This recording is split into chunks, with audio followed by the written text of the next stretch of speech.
Un lungo presepe sull'acqua nella laguna di Cavallino Tre Porti è quanto si può ammirare da ieri pomeriggio percorrendo la ciclabile sbalzo di via Pordelio, un'opera imponente, unica nel suo genere, realizzata dal comune di Cavallino Tre Porti con l'artista locale Francesco Orazio e la Somfer SRL. Abbiamo voluto, in occasione degli 800 anni da Greccio, fare una iniziativa importante, il presepe interamente sull'acqua, 8 chilometri, quasi 200 statue e quindi un'installazione importante per aprire un tragitto, un percorso sui nostri presepi territoriali. Ce ne sono tanti, di privati, di pubblici, le nostre chiese, il villaggio di Natale come mostra, ma tutto inizia qui sul presepe, sull'acqua. Il presepio venne prima progettato con la ditta Somfer e poi realizzato con del materiale sia di compensato che su del prestampato in PVC.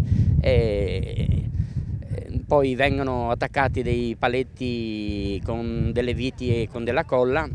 in base agli diversi